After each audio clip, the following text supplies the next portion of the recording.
네, 안녕하십니까. 영양사 중에서 관계법규를 정리를 할 겁니다. 자, 우리 식품위생 관계법규에 관련된 테마를 정리할 건데요.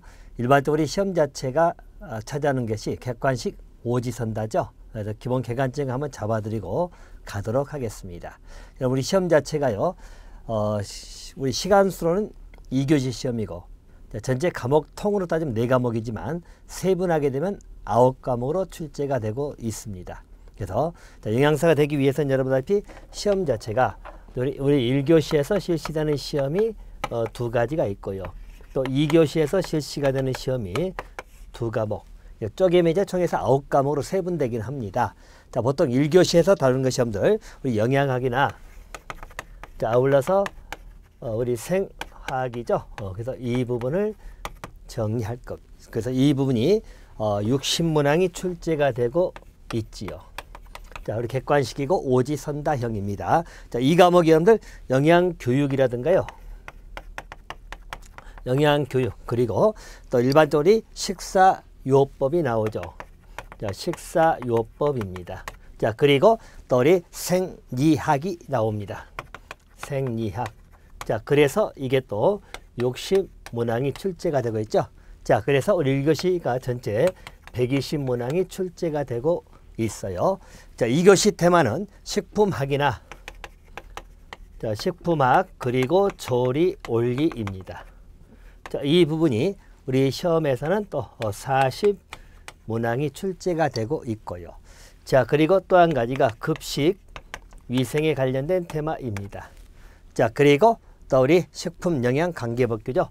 관계법규입니다. 자, 이게 이제 2교시 2과목이죠. 2과목으로서 60문항이 출제가 되고 있어요. 자, 그래서 총에서 100문항이 되겠죠. 우리 영양사가 되기 위해서는 자, 시험이 모두 통과가 돼야 되는데 이 두 개 합하면 정도 나오죠? 220문항입니다. 그래서 220문항에 객관식 오지선다형으로 구성이 되어 있습니다. 그래서 달리 일반적으로 면과락, 즉 일반적으로 각 과목에 40점 이상이 돼야 될 것이고 총점에 60점 이상이 됐을 때 우리가 합격을 하는 것이다. 이렇게 보시면 되겠고요. 자, 우리 자체가요, 과목이 많은 편이죠. 우리 2교시, 2교시지만 전체 큰 과목으로는 4과목이라 하더라도 세분해버리면 자, 영양학, 생학 2과목이죠. 셋, 넷, 다섯, 여섯, 일곱, 여덟, 아홉. 저기서 9과목이 된다는 이야기고요. 또 여러분들 우리 뭐 생학이나 뭐 생리학에 관한 것은 또 내용 자체가 좀 까다로운 부분도 있어가지고 준비하는 일은 꼼꼼하게 좀 해야 될 그런 필요는 있습니다. 자, 그 중에서 우리 관계법규입니다. 식품영양 관계법규는 우리 2교시에 보고 2교시에 보는데요. 일반적 관계법규의 구성 자체를 보면 자, 총에서 5개 법으로 구성이 되어 있습니다. 우리 식품영양 관계법규는 가장 대표법이 여러분들 식품위생법이 되겠죠. 식품위생법은 가장 대표법입니다. 자, 그리고 또 우리 학교급식법이 있습니다. 학교급식법이 있고요. 자, 또 한 가지는 우리 국민건강증진법이 있고요.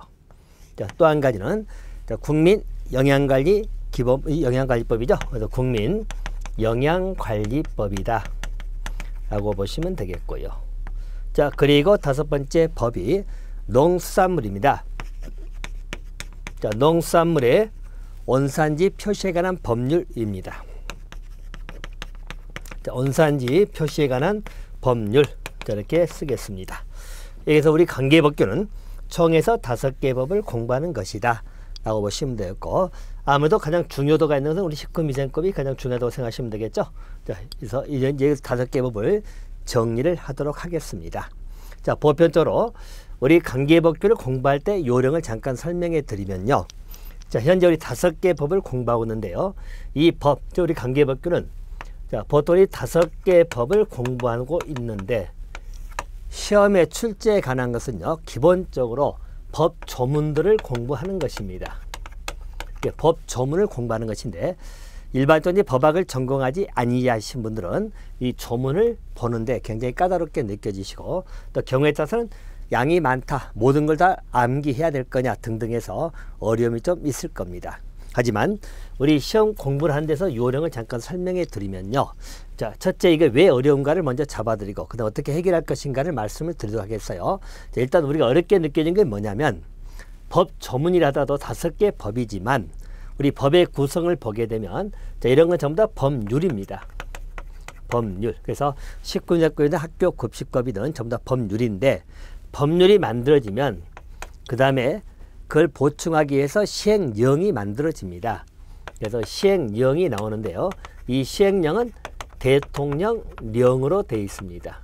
그래서 시행령 보통 대통령령으로 발령이 됩니다. 또 시행령이 나오고 나서 이걸 또 보충하기 위해서 뭐 만들어져? 시행규칙이 만들어집니다. 시행규칙은 보통 총리령 아니면 부령입니다. 자, 그래서 우리가 법규를 공부할 때 좀 까다롭게 느끼고 어렵게 느끼는 이유가 뭐냐면 일반적으로 이렇게 법률만 공부하는 게 아니라 시행령, 시행규칙까지 공부하는 것이죠. 법률은 가장 위에보다 시행령보다 위에가 있고 시행규칙보다 위에가 있는 상위 법이다 보니까 법률은 내용이 아무래도 약간은 더 추상적인 내용을 가지고 있다면 시행령은 좀 더 구체적인 것, 더 구체적이고 지엽적인 것은 시행규칙 뭐 이렇게 이해를 하시면 됩니다. 그러면 3개 법이다 보니까 조문 자체가 굉장히 막 2배, 3배 늘어나겠죠. 그래서 양이 좀 많고 더군다나 우리 시행규칙에 관련된 테마는 약간 지엽적인 게 많다 보니까 표로 세세한 부분까지 나와 있어. 그래서 이런 것을 정리할 때 까다롭게 느껴지는 파트입니다. 자, 그러면 이런 것을 우리가 정복할 때 어떻게 해야 될 거냐 문제이지요. 자, 이 부분 여러분 일단은 우리 시험 자체가 이게 전부 다 한 문제도 안 틀리고 다 맞아야겠다 하면 사실 어렵습니다. 하지만 일정 부분 이제 우리가 버릴 수 있는 거 버릴 수 있습니다. 근데 우리 영양사 시험 자체 관계법규 문제가 그렇게 까다롭게 나오는 것은 아니죠. 물론 몇 문제는 그렇게 좀 지엽적인 게 나올 수 있습니다. 근데 그런 것은 어차피 우리가 엄격하게 대비할 수 없는 거기 때문에 그것은 일단 버린다고 생각하시면 되겠고요. 그래서 조문을 공부할 때는 항상 여러분 출발점은 누가 하는 것이냐, 자, 이런 부분도 참 잘 나오는 파트입니다. 제가 이제 수업 과정에서 하나씩 지적하면서 말씀을 드릴 겁니다만은 일반적으로 이게 누가 하는 거냐, 예를 들어서 식품의약품안전처장이 하는 것이냐, 그죠? 아니면 뭐 우리 시도지사가 하는 거냐. 그래서 항상 그 행정기관에 관한 문제도 잘 나오기도 하고요. 자, 두 번째는 일반적으로 거기서 나오는 여러 가지 분류 등에 관련된 파트도 잘 보셔야 될 겁니다. 그래서 분류에 관한 문제도 가장 기본 문제죠. 자, 분류를 공부하는 것은 항상 뭐하고 연결되죠? 용어 문제하고도 연결됩니다. 그래서 개념을 정확하게 분류를 하는 것이죠. 그래서 우리가 식품이다, 식품 첨가물이 뭐냐, 내지는 기구, 용기, 포장 이런 개념들이 뭐냐부터 출발돼 가지고 어떻게 분류하는 것이냐, 또 기준하고 규격을 우리가 고시한다 할 때 기준은 뭐고 규격은 뭐냐 등등의 이런 것들을 정리하는 것도 가장 기본이고요. 자, 그리고 또 세 번째입니다. 자, 우리 공부할 때 또 여러분들 볼 때 일반적인 처분 기준, 우리 행정 처분의 기준들이 나옵니다. 자, 이 파트들은 굉장히 좀 세세하게 표로 나와 있는 부분이 있어요. 자, 이런 부분들은 여러분, 자, 대표적인 몇 가지 추려 가지고 대표성을 띠는 것들 중심으로 정돈을 좀 하시면 되겠습니다. 자, 그리고 나머지 내용들은 저하고 강조점을 가지고 보겠습니다만은 실제는 문제 풀면서도 보충 보완을 하실 필요가 있다.